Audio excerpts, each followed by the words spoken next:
Bonjour à toutes et à tous, je suis ravie de vous retrouver pour cette première webconférence sur le réseau pilotage financier et partagée également sur le réseau juriste public. Pour ceux qui ne me connaissent pas encore, je suis Camille Roger, je suis en charge chez Idéal Connaissance de ces deux réseaux et du réseau urbanisme et aménagement. Je vous souhaite à toutes et à tous évidemment une excellente année 2019 puisqu'on est encore en période de vœux. Et aujourd'hui, on va vous proposer le deuxième numéro d'un cycle de webconférences consacré à des actualités juridiques en matière de marché public que l'on a lancé en courant de l'année dernière, je dirais deuxième partie de l'année dernière, avec le cabinet Landau, avocats et associés, que j'ai l'immense plaisir d'accueillir aujourd'hui avec moi. Excusez-moi pour ce jeu de caméra. Bonjour Maître Karamitrou, bonjour Maître Landau. Bonjour à tous, bonne année. Merci encore d'être avec nous aujourd'hui pour cette webconférence que l'on démarre exceptionnellement donc à 9h30, mais je vous demanderai d'ailleurs de me dire si cet horaire vous convient peut-être mieux que les horaires que l'on choisit d'habitude. C'est intéressant pour nous de le savoir. On va démarrer assez vite parce que Maître Éric Landau, vous enchaînez ensuite avec une autre webconférence avec ma collègue Alicia Lenormand. Donc on est ensemble pour 1 heure et on a à peu près une dizaine de jurisprudences à voir ensemble sur les 6 derniers mois, en C'est gros. ça, sur le contrat public, voilà, en général. Alors allons-y. Je vous laisse commencer, je vous laisse la parole. Avant de démarrer, attendez, je vais juste rappeler à nos participants que vous pouvez poser vos questions à tout moment. On pourra les prendre au fur et à mesure des jurisprudences, mais n'hésitez pas à les poser à n'importe quel moment. On gardera les dernières questions pour un échange en fin de session. Et puis, comme d'habitude, cette webconférence, elle est enregistrée. Vous retrouverez à la fois le support de Maître Landau et de Maître Karamitrou et la vidéo très prochainement sur la plateforme. Il nous reste donc à vous mettre sur la bonne page. Vous avez l'accès, je pense, à la première slide du PowerPoint, mais je ne vous ai pas donné la main sur le PowerPoint. Je fais ça tout de suite et je vous laisse démarrer. Voilà, petite manipulation. Et voici les flèches qui apparaissent et vous êtes maintenant autonome. Allons-y. Voilà, donc comme Camille vous le disait très justement, on va vous présenter avec Eric aujourd'hui les dernières jurisprudences qui ont marqué le deuxième semestre de l'année 2018.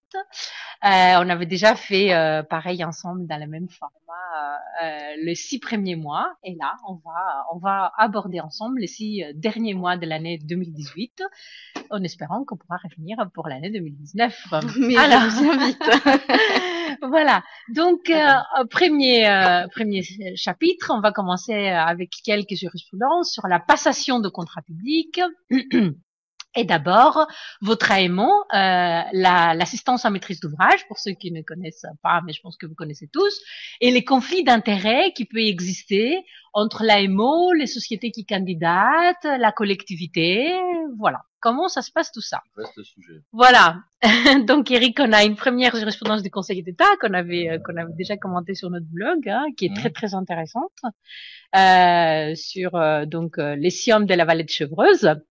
Alors, il faut savoir qu'on a toute une base jurisprudentielle un peu ancienne qu'on connaît tous, mais qui parfois peut sembler un brin contradictoire. Il y a pas mal d'années, la Cour de justice de l'Union européenne nous avait dit, par exemple, qu'on ne pouvait pas interdire de candidater à son AMO au marché pourtant qu'il a préparé. Ça à nous de nous adapter pour que c'est ouvert. Ce qui prouve bien que, en termes de conflit d'intérêts, déjà, on partait sur une base plus souple que ce qu'on pensait. Il y a eu toute une série de décisions récentes, certaines concernées par plus récemment la Tour Eiffel ou autres, qui ont conduit à ce que des tribunaux administratifs, au contraire, censurent des passations pour lesquelles des AMO avaient pu ne pas être d'une grande neutralité, sauf que là, on se retrouve avec un arrêt du Conseil d'État qui est protecteur de la légalité des passations, youpi, mais qui n'est pas protecteur, en revanche, des intérêts de la collectivité et qui risque d'être perçu par certains AMO comme comme une porte ouverte. Oui, une porte ouverte à une moindre déontologie, et ça, c'est embêtant. Mais sans doute est-il utile qu'Evangelienne vous explique tout ça. Voilà, je vais vous expliquer. C'est assez intéressant aussi pour la collectivité parce que c'est vrai que vous allez voir que le Conseil d'État vous a dit qu'une simple attestation sur l'honneur suffit pour vous un petit peu dédouaner de vos responsabilités. Donc, ça peut être intéressant. Alors, qu'est-ce qui s'est passé en l'espèce? Donc, suite à l'attribution d'un lot d'un marché de collecte des déchets ménagers, une société avancée a demandé au juge des référés, c'est classique, d'annuler la procédure de passation du dit marché pour cause d'impartialité, justement. La société a invoqué les faits, en fait, que l'embauche au sein de l'entreprise attributaire d'un ancien salarié de l'entreprise d'AMO avait pour effet, en fait, effectivement, de vicier la procédure de passation pour cause d'impartialité, comme on l'a déjà dit. Et le juge de référé a dit oui, bien sûr, vous avez raison. Il a fait droit à la démarche de cette société parce qu'il a dit qu'il y a un doute qui est né, en fait, sur l'impartialité de cette procédure, enfin, de la passation de ce marché à cause, en fait, de cet événement.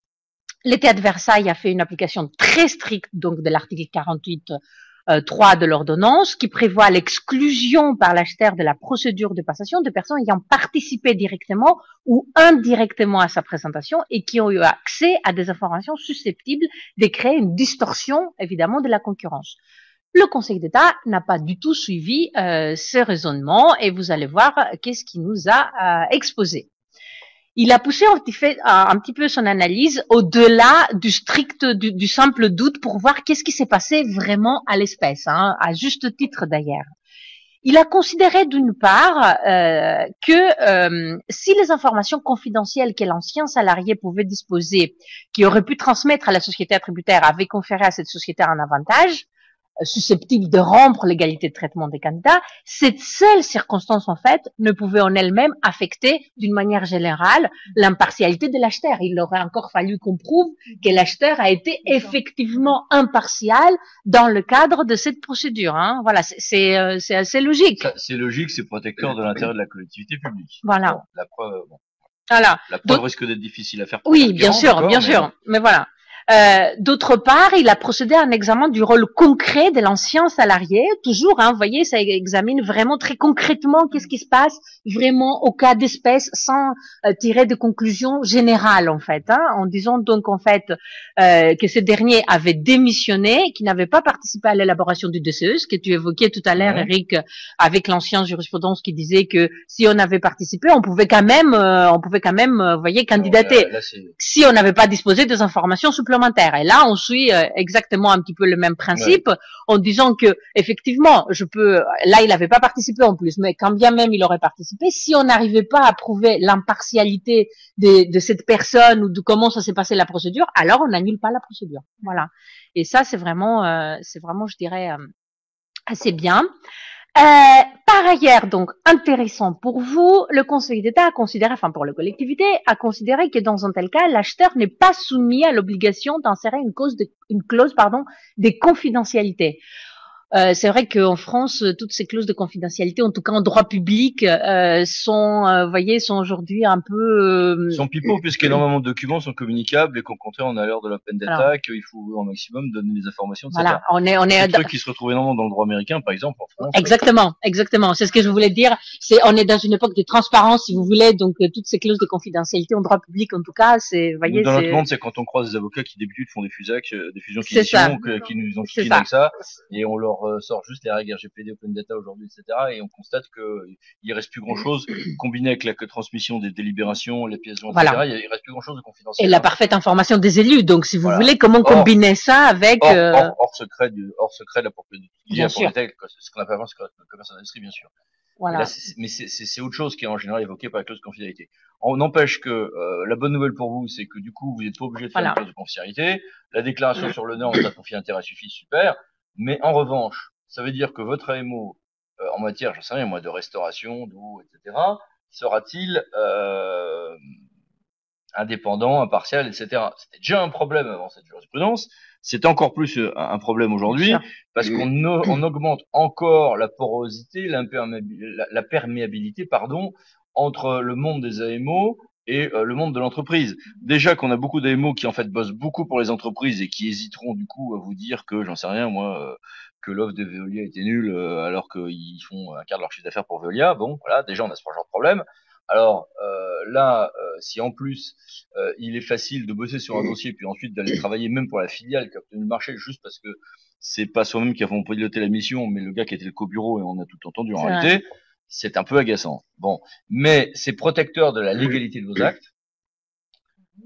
Et avec un petit contrôle de la collectivité, et avec voyez. un contrôle de la collectivité, ce qui aurait été génial. Voilà. Alors bon, évidemment, si la collectivité pense que il y a un vice, elle peut elle-même essayer du coup d'agir, de demander des résiliations fautives, des choses comme ça. Mais ça va être dur, il va falloir peut-être prouver des éléments de l'autre. D'où l'importance, à mon avis, de demander des exigences très fortes en termes de mémoire notamment et autres méthodologiques dans quand on choisit les AMO, oui. Et quand on choisit vos AMO et lors des passations de contrat, pour pouvoir ensuite utiliser les violations de ces éléments-là pour éventuellement taper sur l'entreprise attributaire si elle ne respecte pas telle ou telle règle. Et cet arrêt du Conseil d'État est protecteur de vos intérêts si vous-même vous vous protégez contre les éventuelles erreurs de vos AMO de manière un peu différente qu'auparavant. Voilà. T'es d'accord avec ça? T'es d'accord avec ça ou pas? Oui, bien sûr. Oui, d'accord. Bien sûr. Ça peut être Donc, pour récapituler un tout petit peu, mais on dit la même chose, la seule circonstance donc de l'embauche par une société candidate à l'attribution d'un marché public d'un ancien salarié de l'AMO ayant travaillé en amont sur le marché public litigieux n'est pas suffisante pour que la dite société soit écartée de cette procédure. Encore heureux, parce qu'on ne peut pas toujours contrôler les salariés des uns et des autres. Et le Conseil d'État fait donc preuve d'une grande souplesse dans son analyse sur l'existence de conflits d'intérêts au sein d'une procédure de passation de marché public, car auparavant, ce dernier se contentait d'un simple doute pour caractériser en fait une situation de conflit d'intérêts. Donc, progrès sur ce point. Mais adaptation, avec l'aide de vos avocats préférés, à avoir sur du coup vos passations. Donc, maintenant, on va parler, on reste toujours donc à la passation de marché public, on va voir l'utilisation des critères géographiques, sujet effectivement très épineux. Toujours on se demande comment on fait les critères, comment on peut bien les faire. Quelquefois, c'est vrai que vous avez envie et on vous en veut pas du tout. Mais il faut que ça soit dans les bonnes règles, dans les clous, de privilégier éventuellement des sociétés qui sont voilà, pas trop loin de chez vous. Ne faites pas d'articles dans la presse ou de compte rendu pas disant que vous avez pris en compte le localisme ou la préférence locale, comme ça se voit encore parfois. C'est un coup au finir en taule. Non, bien sûr. Oui, c'est même pas un problème de passation administrative de votre procédure, mais aussi du pénal. Donc, avec un arrêt du Conseil d'État du 12 septembre 2018, vous allez voir donc que le Conseil d'État a fourni des renseignements très utiles sur la légalité d'un critère de sélection des offres par rapport donc à l'implantation géographique des différents candidats. Le Conseil départemental de Haute-Garonne, donc, avait lancé un marché public pour l'acquisition de documents de tout support pour sa médiathèque. Il y a eu le rejet d'une offre, la société La Préface, donc du coup, qui a saisi le juge du référé, encore une fois, classiquement, afin de demander en fait l'annulation de la décision de son rejet. Et le juge du référé a fait droit à la demande de cette société, toujours encore donc le juge qui a fait gagner cette société, et puis le département qui a interjeté appel, et vous allez voir qu'est-ce que le Conseil d'État nous a expliqué. Donc, qu'est-ce qui s'est passé en l'espèce? C'était quoi les critères géographiques? Le marché prévoyait en fait que au moins une fois par mois, les représentants en fait, les bibliothécaires devaient consulter les catalogues en fait de la société qui allait être l'attributaire de ce marché, et donc du coup au moins une fois par mois, les représentants de la société qui titulaire en fait devaient venir sur place pour montrer les différents catalogues. En fait aux bibliothécaires. Donc il y avait donc un critère qui était lesquels, faisons attention parce que ça a son importance, un critère relatif aux frais de déplacement engendrés par cette visite. Mais vous allez voir c'était un critère très très restrictif. Et pourquoi? On va l'expliquer là. Le Conseil d'État, il était d'accord cette fois-ci avec la position du juge de référé. En premier lieu, il considère que le département peut tout à fait avoir un critère qui prend en compte les frais de déplacement. Ça vous coûte, ça fait partie du prix. Et donc, du coup, il n'y a aucun souci à ce que vous puissiez à chaque fois examiner combien ces frais de déplacement vous seront facturés. C'est normal de le prendre en compte dans les critères du jugement des offres. C'est tout à fait normal. On vous en veut pas pour ça. C'est tout à fait normal. Mais comment on peut le faire? Donc, en second lieu, donc, il précise. En résumé, l'astuce trouvée par le département était bonne. Ils se sont plantés dans la mise en œuvre de cette astuce. Dans la mise en œuvre, voilà. Le frais de déplacement, oui, mais comment? Alors, donc il précise qu'on ne permettant en réalité qu'un seul mode de calcul de ces frais de déplacement, basé, c'est là qu'il faut faire attention, exclusivement sur la distance en fait entre l'implantation du candidat et les sièges en fait du département, enfin les lieux où il devait se rendre. En fait, effectivement, le département a discriminé beaucoup trop les candidats. On aurait très bien pu avoir quelqu'un basé à Paris et qui disait moi je fais tourner tous mes clients du 31 une fois par mois. Et donc voilà. Et donc du coup le critère est évidemment beaucoup trop restrictif. Ce que vous devez prendre en compte, c'est la réalité des frais déclarés par les candidats dans leur offre. Si quelqu'un vous dit je suis à Paris et je vous facture 100 €, je dis n'importe quoi pour venir, et quelqu'un qui est beaucoup plus près qui vous dit je vous facture 200 €. Vous voyez, c'est ça qu'il faut prendre en compte, et non pas le fait que lui il soit plus proche. Et puis c'est un critère. Dans ce cas-là, c'est un critère. Si on se limite des questions de frais ou de distance, ça devient un critère prix. Vous voyez. Alors que vous voyez bien que pour beaucoup de vos marchés, par des critères de performance environnementale, par exemple, de coût, bilan carbone, etc., vous avez la possibilité dans un certain nombre de marchés de faire la même chose de manière beaucoup plus subtile. Mais attention néanmoins à ces frais, à ces calculs de bilan carbone, parce que si par exemple je veux prendre des coûts de bilan carbone pour des norias de camions en trinquette transfert des usines d'ordures ménagères, etc. Oui, très bien. Enfin, je veux dire, je vois bien comment je vais faire un coût bilan carbone. Quand les gens nous commencent à nous dire je vais faire un bilan carbone pour de la restauration scolaire, je saurais un peu le faire pour des produits bruts. Pour des produits transformés qui viennent peut-être du monde entier ou en tout cas de différentes régions, ça devient impossible à faire, par exemple. Et aussi, attention sur la méthode de calcul, en fait, par exemple, de ce bilan carbone. En fait, de bien l'annoncer, que ce soit clair pour tout le monde. Vous voyez, voilà. Toujours. Il y a des conditions très précises. Et là, vous voyez, on s'est un peu planté en plus entre du coup ce qui est un critère prix avec des calculs plus mathématiques et ce que seront d'autres éléments de distance qui on est sur la qualité de l'offre ou ses performances environnementales, mais où dans ces cas-là, je peux pas me contenter d'un critère aussi grossier, quoi. Voilà, oui, tout à fait. Moi, ça nous est déjà arrivé. On avait un marché des déchets aussi, et en fait la collectivité n'avait pas annoncé selon, enfin il avait un critère relatif au trajet effectivement que les déchets allaient faire pour parvenir au centre de tri. On doit penser au même. Oui, en fait du coup on n'avait pas annoncé par exemple avec quelle application on allait calculer ça. Je sais pas, il y a Mappy, il y a je sais pas, il y a Google Maps ou je sais pas, voilà. On pense pas même. Et donc du coup avec différents logiciels, en fait, on pouvait très bien arriver à des résultats différents des distances. Vous voyez, est-ce qu'on allait prendre les trajets les plus rapides ou les trajets les plus, vous voyez, enfin le plus, bon, bref, il y avait plein de choses comme ça. Donc faisons attention. Donc du coup. Oui, puis les norias de camion peuvent prendre dans des chais telle ou telle route ou pas telle route. Donc ça veut dire qu'il vaut mieux demander un trajet estimatif à l'attributaire avec une indication que ça respecte, les voies respectent les règles notamment de PTAC, et derrière on calcule. Mais nous, dans des cas comme les nôtres, le problème c'est quand c'est pas demandé en amont dans le DCE, et nous on se retrouve à faire des pirouettes pour blinder la notation en fait. Pour faire gagner les potentiels. Non, en fait je pensais que c'était le même, en fait c'est pas le même. C'est marrant. Oh oui, c'est un grand classique.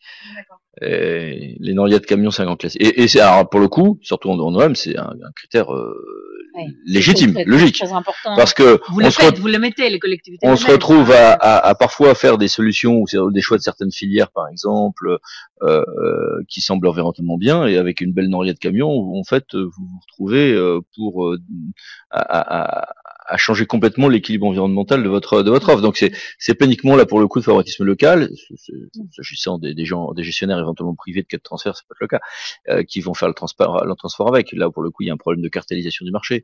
Mais il y a des tas de cas où non, c'est pas une question de favoritisme local, c'est une question réellement de choisir des performances environnementales. Ouais. Si c'est pour choisir quelqu'un qui est moins cher mais qui va vous faire 25 000 norias de camion, il y a une vraie responsabilité environnementale de ce point de vue-là. Et le droit à la commande publique aujourd'hui nous permet quand même assez bien de gérer ça. Le problème, c'est que nous, très souvent, on se retrouve comme dans le cas actuel esprit, à justifier après coup au contentieux ce qui était fait, alors qu'il suffirait de travailler rapidement, vous voyez, de discuter un peu avec son avocat, d'échanger un peu au stade du DCE, et on sécuriserait tellement plus les contentieux navals. Voilà. Donc, bon. Notre conclusion, le Conseil d'État conseille donc de prévoir un critère permettant de valoriser l'offre du candidat représentant le moindre coût pour la collectivité. Hein, voilà. Alors, qu'est-ce qu'on fait? Alors, sujet très intéressant, toujours dans la passation de vos contrats. Qu'est-ce qu'on fait quand on a une offre unique, une seule, juste? Est-ce qu'on peut soutenir qu'on a une absence complète, enfin une absence de mise en concurrence, c'est-à-dire que, enfin, une mise en concurrence insuffisante qui nous permettrait, en fait, effectivement, par exemple, de déclarer la procédure sans suite et de lancer une autre derrière. Hein? Très intéressant. Voilà, donc avec du coup la distinction entre effectivement le sans suite pour motif d'intérêt général ou l'infructuosité, ce que Evangelia va vous détailler justement. Alors, Conseil d'État, 17 septembre 2018, commune de Fréjus. Qu'est-ce qui s'est passé? La commune de Fréjus a interrompu une première fois, on va voir, la procédure de passation du lot d'une DSP. Donc cette fois-ci, on n'est pas en marché, mais en délégation de service public, pour cause d'absence de concurrence suffisante. La société, donc il n'y avait qu'une seule société qui avait candidaté. Elle relance donc la procédure. Seconde procédure de passation, le même lot. La commune a écarté l'offre de la société requérante en se fondant sur un critère relatif au montant de la redevance, en fait, pour occupation du domaine public que devaient proposer les candidats. Cette fois-ci, c'était un autre motif. Première fois, j'ai qu'une seule offre, je déclare sans suite, on va voir. Deuxième fois, ça ne me convient pas parce que je ne juge pas très bien le montant de la redevance que vous nous proposez. Parce que vous savez qu'en délégation de service public, on a une mise à disposition du domaine public et on peut tout à fait avoir un critère relatif, effectivement, au prix que les candidats proposent pour l'occupation du domaine public. Et la coquille est l'avant-dernière ligne, et juste pour vérifier que vous suivez bien le PowerPoint. Pardon. Bon, donc la société requérante donc a saisi l'ETA et le CA de Marseille, estimant que son éviction pour les deux procédures, hein, la première, la deuxième était irrégulière, afin de demander l'indemnisation en plus de son manque à gagner et les frais de soumission en fait qu'elle avait engagés. Le TA et la CAA ont toutes deux rejeté en fait la demande d'indemnisation, considérant que la société n'avait pas eu de chance sérieuse à gagner les deux procédures en fait. Hein. Donc parce que pour qu'on demande une indemnisation, vous savez très bien depuis la jurisprudence ETPO Guadeloupe que il faudrait qu'on arrive à prouver qu'on a des chances sérieuses pour qu'on puisse être indemnisé de nos frais de procédure. Donc, cependant, donc les deux tribunaux, l'ETA et la CA, n'ont pas reconnu la fructuosité de la procédure de passation et ont annulé la délibération prise par le conseil municipal ayant déclaré la procédure infructueuse. Le Conseil d'État, en fait, n'a pas fait droit aux prétentions indemnitaires de la société évincée, pardon. Il a considéré que l'absence de concurrence était un motif d'intérêt général très intéressant. J'avoue que cette jurisprudence peut vraiment nous clarifier les choses parce que je n'étais pas persuadée avant cette jurisprudence qu'on pouvait déclarer qu'on pouvait avoir un motif d'intérêt général lié au fait qu'on n'a qu'une seule offre. On l'a quand même. Donc, on avait même plutôt des jurisprudences de premier degré qui nous disaient il n'y a pas infructuosité et c'est pas un motif d'intérêt général, sous-entendu, t'es obligé de l'attribuer. Et là, bon. Voilà. Et donc c'est intéressant. Et comment il a fait le Conseil d'État pour arriver à cette conclusion? Il a dit voilà qu'il y a une liberté contractuelle des personnes publiques. Bien sûr, il a fait une analyse large. Hein, le Conseil d'État a fait un peu comme ça l'arrange aussi quelquefois. Et voilà. Et donc du coup, il voulait laisser une marge de manœuvre assez importante aux collectivités. Et il a dit que voilà que ça relève tout à fait de l'intérêt général. Donc sachez-le, vous pouvez l'utiliser dans vos procédures si vous avez qu'une seule offre et que ça ne vous convient pas. Alors n'allez surtout pas dire ce qui serait le réflexe logique de dire c'est infructueux. Ça, on savait déjà que c'était pas possible. C'est mais oui, mais du coup motif d'intérêt général. Faites une petite argumentation. Mais c'est pas le motif. Avant, souvent, on faisait des résiliations pour motif, enfin des sans suite pour motif d'intérêt général, mais on était obligé du coup de changer son besoin en profondeur pour justifier d'un motif d'intérêt général. Là, c'est plus le cas, quoi. Voilà, c'est la limitation de concurrence qui est le motif d'intérêt général. Votre motif d'intérêt général, voilà, c'est le fait que vous avez qu'une seule offre et que du coup, vous considérez qu'il y a une concurrence insuffisante. Voilà. Voilà. Et donc, d'autre part, il a jugé en fait que le lancement d'une procédure de passation ne l'oblige pas à l'acheteur public de continuer jusqu'au bout. Effectivement, ça, on le savait déjà, mais encore, il aurait fallu savoir quel motif on utilise pour la stopper, en fait. Hein. C'est plutôt ça qui est intéressant. Et donc, il a considéré en fait que cette commune, elle avait tout à fait le droit d'arrêter sa procédure et de ne pas la continuer jusqu'au bout. Deuxième donc procédure. Inversement, t'es d'accord avec moi, c'est pas une obligation, bien sûr. Hein. Non, bien sûr que non, C'est juste une faculté que vous avez. Deuxième procédure de passation, vous vous souvenez, on a dit il y a une première fois, la commune de Fréjus a déclaré sans suite pour un motif d'intérêt général.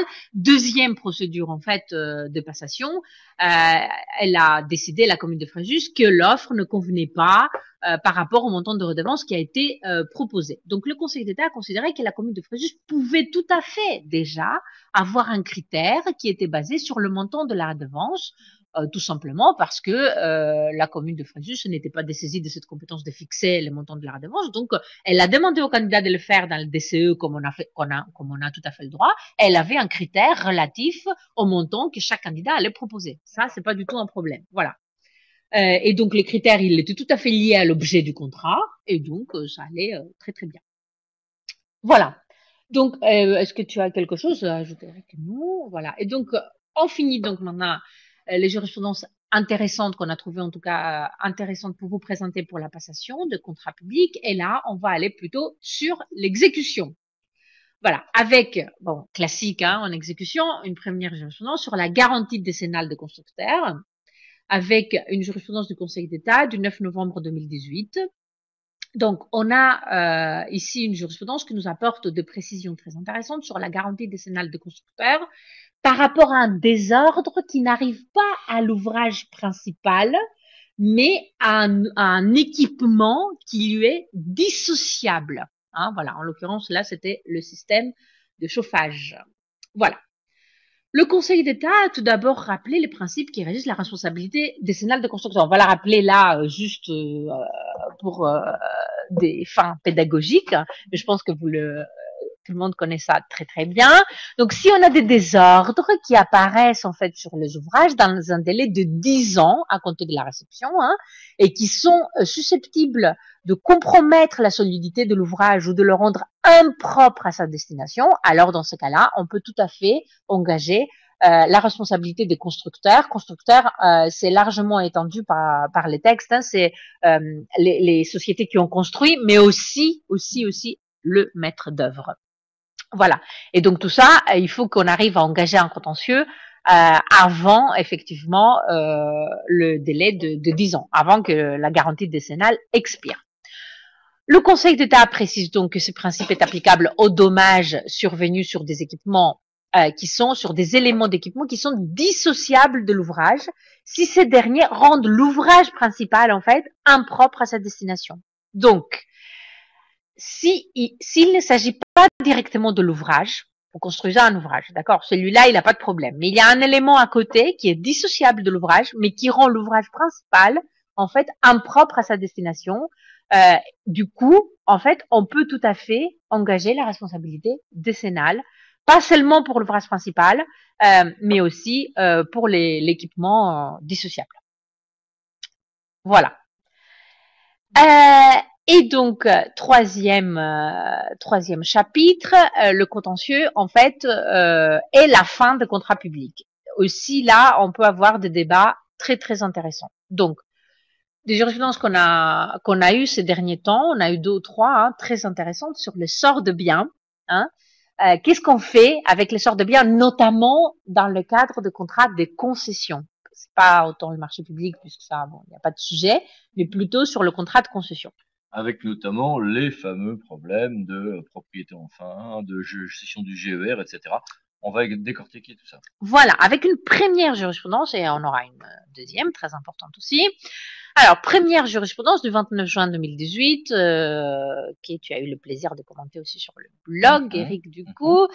Le Conseil d'État, donc, nous parle du sort de biens, dans le cadre toujours d'un contrat de concession, qui sont nécessaires au service public et dont la propriété, attention, hein, parce c'est là la subtilité, a été acquise en fait par le concessionnaire, donc par le délégataire, et non pas par l'autorité délégante. Parce que classiquement, qu'est-ce qui se passe dans le contrat de concession? Nous avons une autorité délégante en fait qui qui délègue son service et qu'avec les services, il y a des installations qui sont mises à disposition du délégant. Bien sûr, ces installations, en fait, reviennent, en fait, à l'autorité délégante à la fin du contrat. Aussi, l'autorité délégante peut très bien dire au concessionnaire, vous allez construire des choses, d'accord? Et lorsque ces choses-là sont amorties et qui sont nécessaires au service public, reviennent à la fin du contrat, hein, à l'autorité délégante. Ça, c'est assez classique. Là, nous avons le cas où en fait les installations, les ouvrages en fait sont nécessaires au service public, parce que ça c'est vraiment la condition, mais en fait ne sont pas ni construits dans le cadre du contrat, n'appartiennent pas au départ en fait à l'autorité délégante, mais sont en fait avant le contrat, ils étaient en fait des biens acquis par le concessionnaire, mais qui sont devenus dans le cadre d'exécution du contrat nécessaires à l'exécution du service public. Voilà. Alors, vous vous souvenez, ou sinon on vous le rappelle, hein, commune de Douai, oui. Voilà, le grand arrêt, le grand arrêt exactement sur ça, qui nous disait effectivement que lorsque nous avons dans le cadre d'une concession de services publics, là en l'occurrence, dans le cadre d'une concession, donc lorsqu'on met à la charge de notre concessionnaire la création ou l'acquisition de biens, c'est ce que je viens de vous dire, hein, en fait, Camille, nécessaire au fonctionnement du service public, l'ensemble de ces biens, en fait, appartiennent, même lorsqu'il y a silence de la convention, que la convention ne nous dit rien, hein, s'ils sont nécessaires, en fait, au fonctionnement du service public, reviennent de leur réalisation, leur acquisition à la personne publique. Ça, voilà. Sauf stipulation contraire. Voilà, sauf stipulation contraire, effectivement. Le Conseil d'État, dans cet arrêt donc, a considéré que la solution donc dégagée par la commune de Douai, cette fameuse jurisprudence, devrait être généralisée, c'est ça qui est intéressant, pour le cas des biens toujours qui sont nécessaires au fonctionnement du service public, hein, et qui sont propriété en fait du concessionnaire et qui ont seulement été mis à la disposition du concédant, hein, au départ, quand on a commencé à exécuter le contrat. Il considère donc en effet que c'est bien, quand bien même ils auraient été acquis intérieurement en fait par le concessionnaire, sont des biens de retour et qu'ils doivent nécessairement être transférés dans le patrimoine de la personne publique. Youpi. Voilà. Le Conseil d'État précise effectivement, parce que vous allez peut-être trouver ça un peu étrange. Et là, c'est un peu moins youpi. Voilà. Vous allez vous dire, ah, super! Donc, on a à chaque fois qu'à faire ça, à lui dire, mais avec quoi tu viens, toi? C'est quoi ta dot? En fait, c'est un peu ça, hein, avec quoi tu viens au départ, mon délégataire préféré? Comme ça, moi, à la fin, je vais considérer qu'ils sont nécessaires au fonctionnement du service et je vais les garder. Hein, voilà. Mais, effectivement, le concessionnaire qui est privé de ces biens, vous imaginez bien, doit être indemnisé en fait. Et donc, dans l'équilibre économique du contrat, on doit prendre en compte effectivement que le concessionnaire arrive au départ avec ses biens et que ces biens seront intégrés après, hein, dans le patrimoine. Alors, hein, voilà. Si vous retrouvez avec le truc classique d'une concession de 20 ans, le type va faire des investissements, c'est des biens amortis sur 20 ans, il va pas oser faire trop d'investissements en fin de contrat. Du coup, vous allez vous retrouver avec pas trop de difficultés parce que vous aurez une valeur d'usage qui dépassera la valeur comptable. Mais il y aura des tas de cas où ça posera des problèmes, d'où l'importance aussi là dans vos contrats de prévoir des clauses au minimum d'expertise conjointe, toutes choses comme ça. Quoi. Oui, au minimum, c'est vrai, tout à fait. Alors, encore une jurisprudence. Là, le GR que j'évoquais. Là. Voilà, sur le sort donc de provision pour renouvellement de biens nécessaires au service public. Mais ce tandem d'arrêt va vraiment dans le même sens. Oui, exactement, c'est exactement ça. C'est pour ça que c'est intéressant en fait de les avoir toutes les deux ensemble. Donc voilà. Donc Eric, 18 octobre 2018, hein, avec cet arrêt. On l'a commenté ensemble. Voilà, on a même fait une vidéo, même pour Idéal. Mais c'est bien de le rappeler quand même. Le Conseil d'État donc nous dit qu'est-ce qu'on doit faire, quel est le devenir en fait des provisions pour renouvellement de biens nécessaires toujours au service public. Donc fameux bien de. Juste un mot là-dessus. Bon, vous connaissez tous le jeu.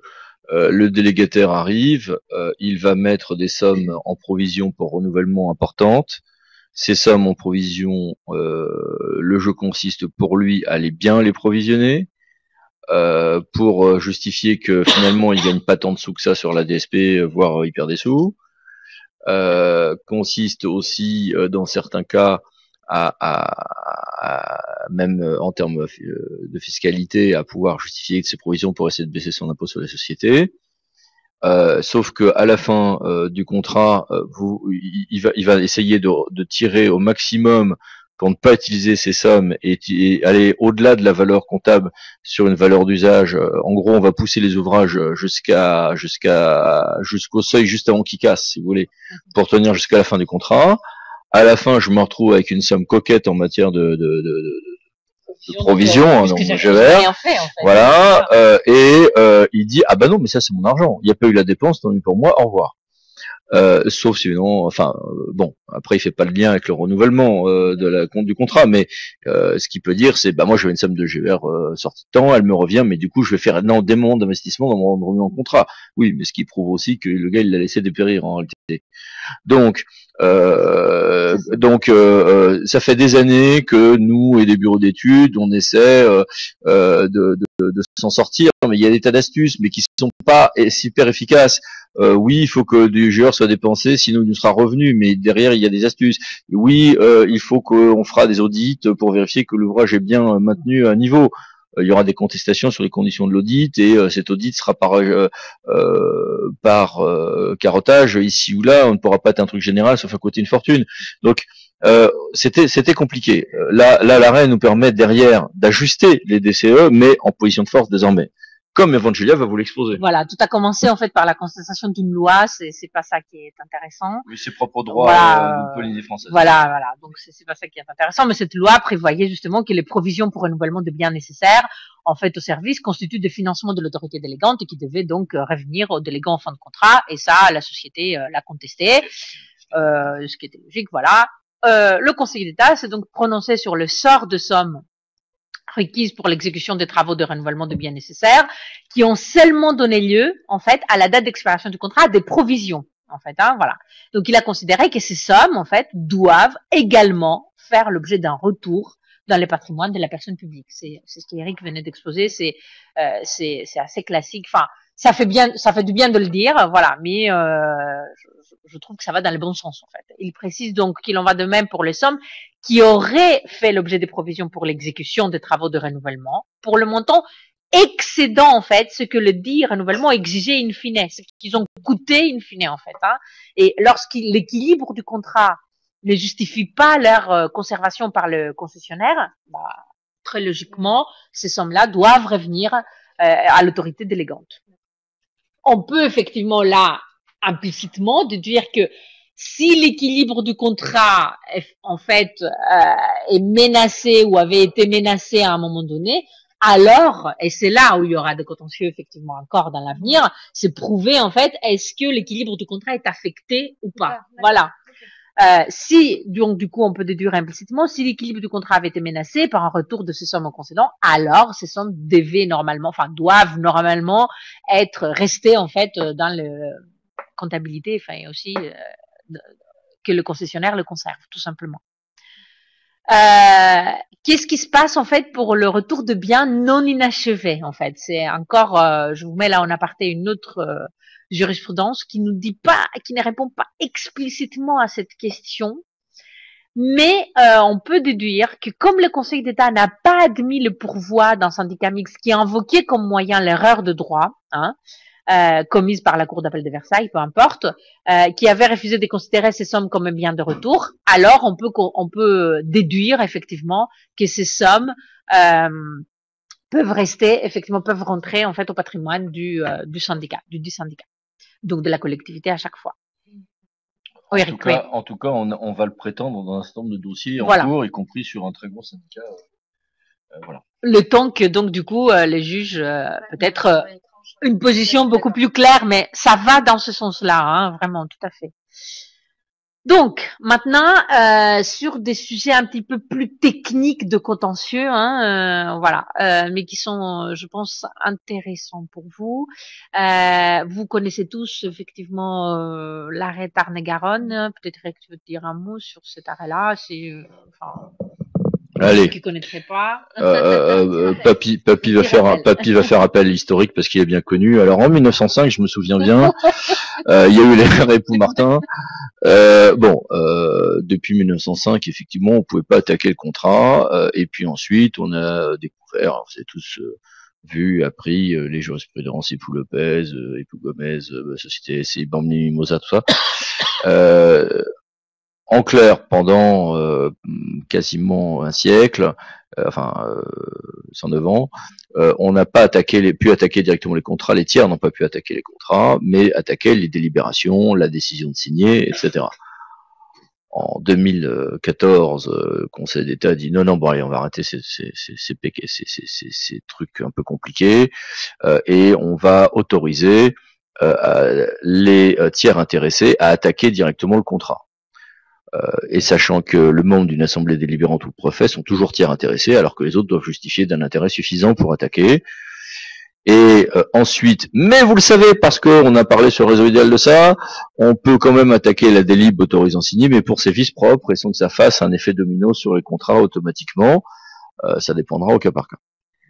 Sauf que derrière, la jurisprudence Tarn-et-Garonne n'a cessé de s'étendre pour s'appliquer par exemple à des conventions entre une commune et sa communauté de communes, pour s'appliquer à des tas de contrats, tout ce qui est contractuel, tout ce qui est même, à mon avis, plus largement synagmatique, même des quasi-contrats.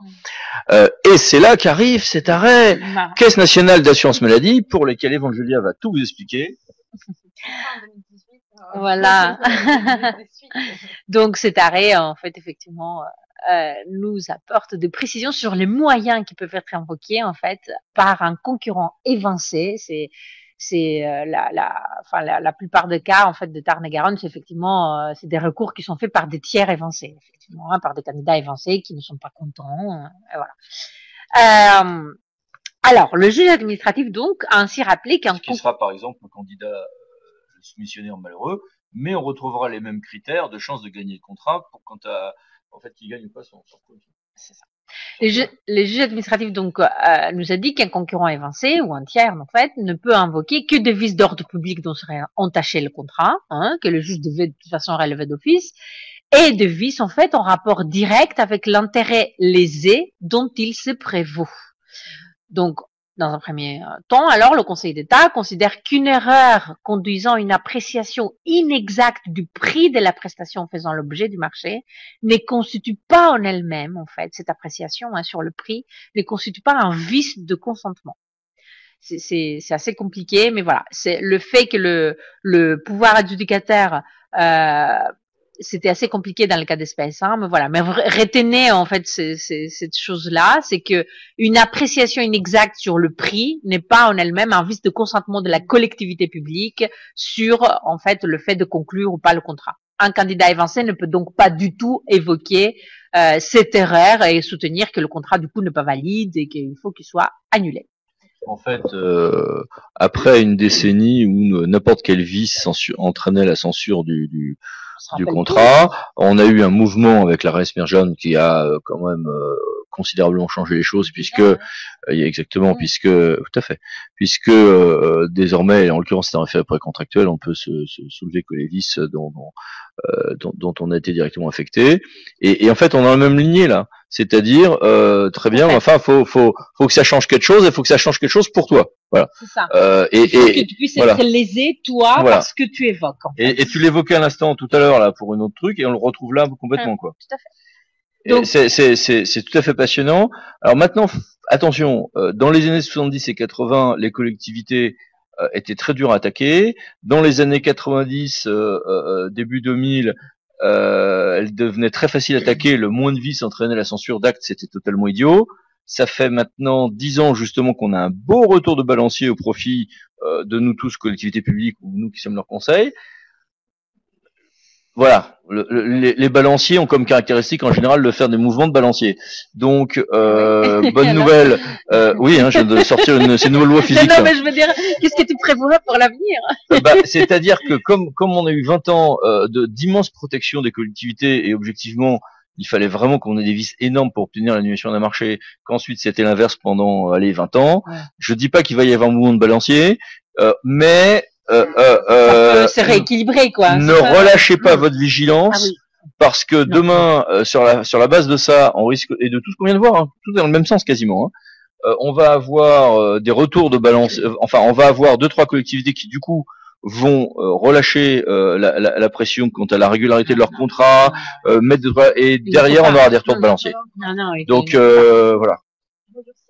Mais on ne tombe plus pour des pécadilles et les gens ne peuvent plus se plaindre de ce qui ne les concerne pas. Voilà. Allié d'ailleurs avec aussi un autre élément qui est par exemple le principe de loyauté qui permet plus. Avant on avait des gens qui vous soulevaient des vices dans la passation qui les concernait même pas, mais c'était avant Smirjom, pour contester derrière des sanctions qui leur ont été appliquées au contrat dont ils avaient été attributaires. Bon, on pensait tous à jurisprudence néo-monitour quand c'est-à-dire on peut pas se prévaloir des choses dont qu'on a faites soi-même.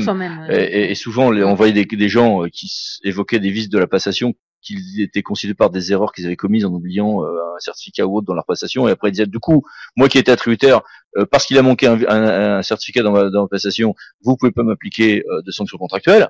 Bravo. Bon, principe de loyauté, ça va dans le même sens. Ça, on a eu le cas. Principe de loyauté qui, dans une ordonnance récente, a été considéré, appliqué même par un juge de référé, hein, même au stade de la passation, alors qu'il n'y a même pas encore de relation contractuelle. Donc, principe de loyauté, des relations précontractuelles. Donc, vous voyez, on va vraiment à fond, tout ça, c'est dans le même sens. Mais, prudence. Je te laisse. Voilà.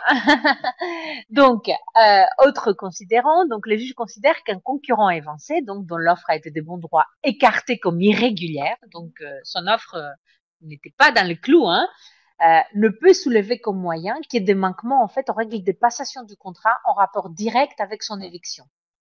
Ce dernier donc peut contester la décision ayant considéré sa propre offre comme irrégulière, mais ne peut pas évidemment contester l'irrégularité des autres offres. Voilà. Il peut dire, c'est pas juste, mon offre n'est pas irrégulière, vous avez mal apprécié mon offre, mais il ne peut en aucun cas, considérer que c'est contester l'irrégularité des autres offres. On peut raconter ce qui s'est nous arrivé il y a plus de 10 ans au Théâtre Saint-Denis de la Réunion. Ah oui, c'est ça. Elle était belle celle-là. Ouais. Hein, elle était belle. On était en référé, on était pas en Tarn-et-Garonne. Oui, mais justement, voilà, c'est ça, oui. Alors, on gagne en référé précontractuel sur un passation de marché public de collecte des ordures ménagères. Ok, super. Le concurrent évincé avait même attaqué son propre lot, c'est-à-dire le lot qu'il avait gagné. Oui. C'était assez anecdotique charmant. à l'époque. Ouais. Et aujourd'hui, évidemment, il pourrait pas. Et le DG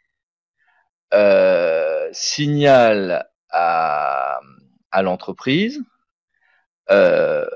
dit à l'entreprise après qu'on a gagné en référé, vous êtes quand même vache d'avoir attaqué tout ceci, alors que on aurait pu vous faire des crasses, c'est bien la preuve que c'était pas contre vous, parce qu'il vous manquait l'attestation handicapée et on l'a pas soulevé. En jugeant vos candidatures. En jugeant vos candidatures. Accepté quand même, voilà, c'est ça. Ouais. La préfecture fait un recours au fond, maintient son recours au fond, alors qu'on a gagné en référé précontractuel. Sans l'argument de l'absence, qui ne pouvait pas savoir autrement que par l'attributaire. Hein. Je veux dire, en clair, c'est Veolia. Hein, on va balancer. Qui est, enfin, c'était Veolia, non hein, qui, il y a 10 ans, et qui avait clairement dit à la préf, apparemment au SG, ce vice-là. Et en raison de ce vice-là, le TA, au fond, cette fois-ci, alors qu'on avait gagné en référé précontractuel, a censuré, et si même fidèle, l'intégralité du marché. Bon, je vous parle de ça il y a plus de 10 ans, hein, il y a 12 ans, un truc comme ça. Et franchement, on l'est mauvaise, quoi. C'est-à-dire que le gars pouvait soulever un vice affectant son propre truc, transmettre le truc à la préf, et ça entraînait l'annulation de tous les lots pour une attestation handicap. Bon, voilà. Aujourd'hui, on est en sens inverse. C'est-à-dire, je ne peux soulever, dans la continuité de Smirjom qu'on évoquait ou du principe d'OIOT, je ne peux évoquer que les manquements en rapport direct avec mon éviction. Et puis, on retrouve la même chose que l'intérêt lésé dans Tarn-et-Garonne, que voilà. Je peux pas critiquer les autres offres, quoi. Enfin, voilà. je peux pas utiliser ça pour par exemple, les offres ou a fortiori les lots qui ne sont pas concernés. Et dernière précision très importante qu'on évoque à chaque fois nous quand on nous défend en contentieux, c'est qu'effectivement le contrat ne peut être annulé si cette décision porte une attente excessive à l'intérêt général. C'est-à-dire que si le contrat est déjà signé en Tarn-et-Garonne, le contrat il est déjà signé, hein, puisque nous sommes après la signature du contrat effectivement qu'on peut faire ce recours-là. Et du coup, effectivement, si on s'est dit par exemple que ce contrat il est déjà en cours d'être exécuté, que les vices évoqués il n'est pas très très important, il s'agit d'un vice formel, vous voyez. Du coup, on peut évoquer le fait d'annuler ce contrat-là, ça porterait une attente excessive à l'intérêt général. C'est, par exemple, rupture de l'eau potable, enfin si c'est par exemple la DSP, de continuité du service public, l'eau potable, l'assainissement, des services comme ça. Voilà. Et les circonstances font que ça serait dommage d'interrompre ce contrat. Et donc, du coup, c'est un argument que nous utilisons à chaque fois. Bon, après, quelquefois ça marche et quelquefois ça ne marche pas, voilà. Mais pour dire qu'effectivement, le fait d'annuler le contrat, monsieur le juge, ça porte une attente excessive à l'intérêt général. Donc, du coup, voilà. Prévoyez une amende, par exemple, pour la collectivité, ça c'est possible, mais ne faites pas annuler le contrat. Voilà. Tiens d'ailleurs, est-ce qu'on pourrait dire, ok, l'annulation du contrat, mais dans un an, le temps de nous laisser repasser, aussi, et application de la jurisprudence agir contre le chômage. Et si ça ne marche pas, encore à titre infiniment subsidiaire, on demande en fait à ce que le contrat ne soit pas annulé tout de suite, et ça effectivement le juge le respecte à chaque fois. C'est la fameuse jurisprudence assez, le temps de relancer. Voilà. C'est le respect. Alors, par contre, un mot là-dessus, le nombre d'avocats qui oublient de soulever le truc et de le demander. Enfin, je veux dire, nous, on arrive, on récupère des trucs, parfois autant d'appels, enfin, c'est à pleurer, hein. C'est très important, effectivement, de penser à ça, voilà. Alors, très souvent, on entend dire, ah oui, mais si je le demande, ça donne l'impression que je suis pas sûr de moi sur le fond. Non, ça, c'est pas, enfin, je veux dire, non, c'est de la routine, le juge administratif la prend comme telle, comme au contraire, quand une demande de quelqu'un de prudent, et puis vous mettez 3 paragraphes pour dire que, évidemment, vous n'y croyez pas, vous n'envisagez pas pareille hypothèse, mais bon, voilà. Et encore, faut demander avec un effet différé, en fait. Oui, si jamais, voilà, c'est vraiment avoir comme réflexe systématique. Et quelquefois, les collectivités s'inquiètent parce qu'on met ces moyens-là, parce qu'elles se disent quelquefois, mais attention, donc ça veut dire qu'on accepte quelque part implicitement qu'on est fautif. Pas du tout. En fait, c'est une mécanique, en fait. Ça donne l'impression qu'on est fragile. En fait, non. Pas du tout. C'est à titre infiniment subsidiaire. On dit si jamais, monsieur le juge, voilà. Ce n'est pas le cas, notre contrat, il est parfait, mais si jamais vous pensez qu'il est Une fois, un élu m'a dit, oh, mais on va lui donner l'idée. Non, comme si le juge connaissait pas la jurisprudence agir contre le chômage. C'est pour ça. On va le déculpabiliser s'il annule. Ne vous inquiétez pas. C'est mal connaître le fonctionnement de la justice administrative. Si on écrit pas, c'est tout à fait. Si on écrit ça, c'est tout à fait normal. Ça fait. Au contraire, c'est bien pour vos intérêts. Alors maintenant, comment on fait pour indemniser donc le titulaire d'un marché qu'on résilie, parce que pour X raison, pour motif d'intérêt général, la plupart des fois. Mais qu'on résilie en l'occurrence irrégulièrement, donc. Irrégulièrement, oui. Quand il s'agit d'un marché à bon de commande. Alors, sachant que depuis que on travaille, Evangelia ou moi dans ce secteur, on a toujours vu les gens demander l'indemnisation sur le montant maximum du marché, et demandant l'indemnisation sur le montant maximum du marché du à bon de commande, à supposer qu'il y a un plafond, parce qu'il peut y d'un certain pas rien avoir, évidemment comme étant une somme à récupérer. Comme s'il y avait un droit d'abord à avoir cette somme, comme si on allait évidemment émettre le plafond, et comme si eux n'avaient pas de dépenses comme quand ils travaillent. Vous voyez, non, il y a des dépenses. On va évoquer, vous allez voir, c'est assez clair. Donc le juge administratif rappelle d'abord le principe selon lequel le titulaire dont le marché a été résilié irrégulièrement, donc soit pour motif d'intérêt général qui n'était pas le bon, effectivement, soit pour faute alors qu'il n'a pas commis de faute, etc. Donc, ce prestataire-là peut prétendre effectivement être indemnisé de la perte du bénéfice net. On est d'accord. C'est-à-dire, pas de la somme qu'il aurait pu avoir en exécutant le marché, parce que s'il exécutait le marché, il aurait des charges, en fait, mais du bénéfice net qu'il aurait fait. Et là, il peut y avoir des débats, quel bénéfice, il y a des règles précises en contentieux pour essayer de diminuer, en fait, les sommes réclamées. Donc en fait, il a le droit d'être indemnisé de la perte du bénéfice net qu'il aurait pu faire en exécutant le marché jusqu'au bout. Et si donc sa résiliation du marché est irrégulière, donc du coup on doit a priori l'indemniser. Le Conseil d'État nous précise donc les modalités du calcul de ce manque à gagner précisément dans un marché à bon de commande. Il précise donc que si les marchés à bon de commande prévoient un minimum en valeur, c'est assez souvent le cas, hein, ou en quantité aussi, le manque à gagner ne revêt un caractère certain que s'il porte sur ces minimums garantis. Hein. Voilà, c'est tout à fait logique. Donc, dans un marché donc à bon de commande, la personne publique commande de prestations au fur et à mesure. Ça, vous connaissez tous par cœur, mieux que nous, hein, j'ai envie de vous dire. Et c'est difficile donc de chiffrer avec certitude le bénéfice manqué du co-contractant jusqu'au bout. Hein. Donc, du coup, décide que pour calculer, donc le juge dit, s'il faut qu'on calcule ça, il faut qu'on se fonde en fait sur le montant minimum du marché et pas sur les prestations réalisées avant la résiliation. Hein, voilà. C'est parce que il était certain d'avoir en fait ces minimums garantis, hein, le montant minimum. Et d'ailleurs, si vous faites des marchés à bon de commande et vous indiquez un minimum, sachez que ces minimums vous engagent en fait. Hein, vous êtes quelque part obligé de le commander. Donc faisons attention à ça aussi. Et en quelques petites minutes. Voilà. Donc, on arrive au dernière jurisprudence. Donc, la condamnation solidaire du maître d'œuvre. Dans quelles conditions, en fait, on peut avoir, le juge peut prononcer une condamnation solidaire du maître d'œuvre dans les cadres, dans des comptes généraux définitifs d'un marché de travaux.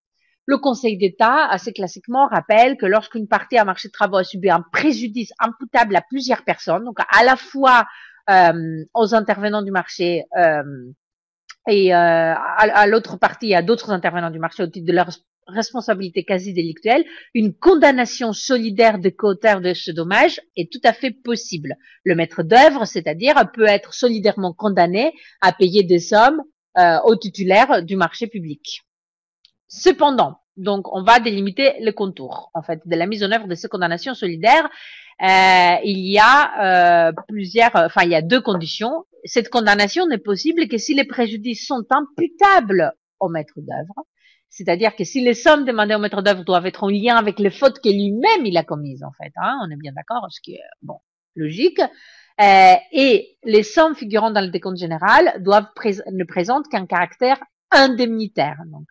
Donc, le maître d'œuvre ne peut donc être tenu qu'à payer, à être fautif, hein, et donc de payer que le somme correspondant à sa part de responsabilité dans la réalisation de ces préjudices que la collectivité prouve et évoque devant les juges administratifs.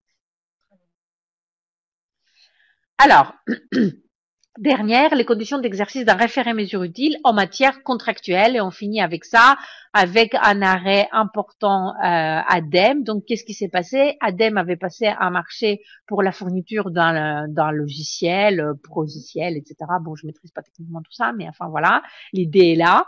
Et en fait, il y a eu donc un surcoût, en fait. Hein, le prestataire a prétendu avoir un surcoût et a réclamer le paiement à l'ADEME. L'ADEME a dit je refuse le paiement supplémentaire et le prestataire a dit donc dans ce cas je vous coupe l'accès, tout accès en fait à mon logiciel, hein, même pour ceux que vous avez déjà payés. Donc le pouvoir adjudicataire, donc l'ADEME en l'occurrence a saisi le juge du référé mesure utile afin d'éviter l'inexécution de son marché. L'État a rejeté cette requête et le Conseil d'État l'a favorablement admis et précisé les conditions dans lesquelles un pouvoir adjudicataire peut faire un recours, un référé mesure utile. Dans quel cas vous pouvez demander au juge en fait d'ordonner quelque chose à un de vos prestataires. Le Conseil d'État a considéré donc que plusieurs conditions doivent être réunies. D'abord, l'utilité de la mesure, c'est-à-dire que le pouvoir adjudicateur ne bénéficiait pas d'une autre manière de faire les choses, ne pouvait pas lui-même l'ordonner, ne pouvait rien faire d'autre. Jurisprudence préfet de l'heure du début du XXe siècle, ouais. Effectivement. Je pensais que c'est 1910, hein, c'est ça. De toute manière, je peux pas saisir le juge administratif. Alors, il y a quelque chose que je peux faire. Alors, il y a quelques exceptions en réalité, en matière exécutoire par exemple, mais voilà. Mais ça veut dire aussi que dans le contrat, on n'avait pas prévu l'éventuelle coupure du service avec des mesures prévues par le contrat d'action de maître d'ouvrage, ce qui, comment dire, est surprenant. Oui. Voilà. Bon, après, il faut que la mesure soit urgente, effectivement, puisque nous sommes en référé, hein, donc à chaque fois, il y a l'urgence, d'accord?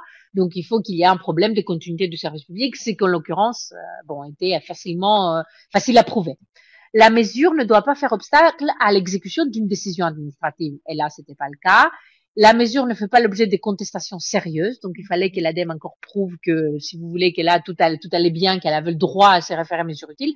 Le temps, en fait, que le juge du fond s'empare de cette affaire-là et qui décide de ce qui doit se passer. D'accord, voilà. Donc c'est très logique. C'est assez logique, voilà. C'est en fait la dernière condition, c'est que la mesure puisse avoir un caractère en fait provisoire. Le temps que le juge en fait arrive à s'emparer de l'affaire au fond et qu'il dise qu'est-ce qui doit se passer.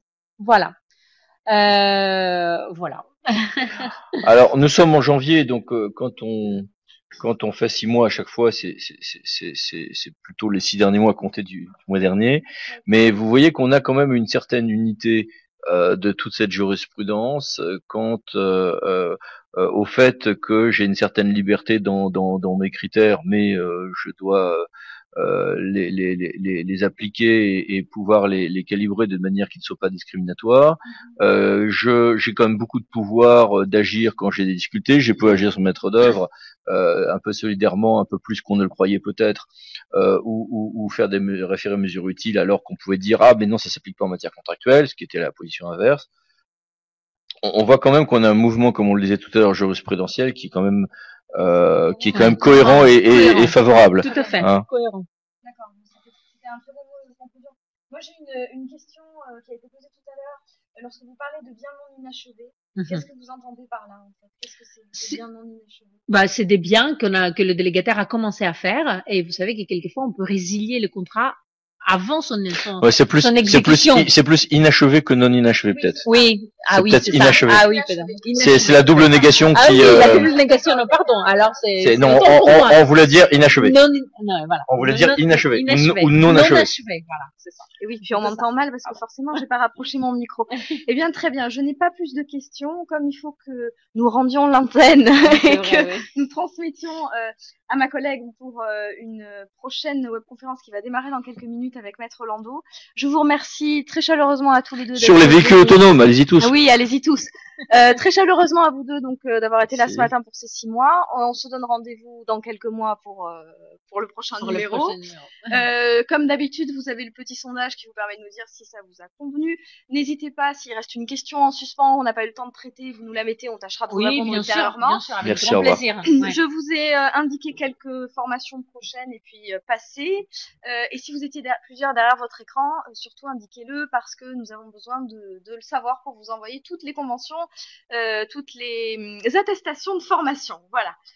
Il me reste à vous remercier tous pour votre participation et indiquez-nous quelque part ou envoyez-moi un email si l'horaire 9h30 vous convient mieux qu'un autre horaire. C'était un test aussi et ça peut être intéressant de le renouveler. Je vous remercie.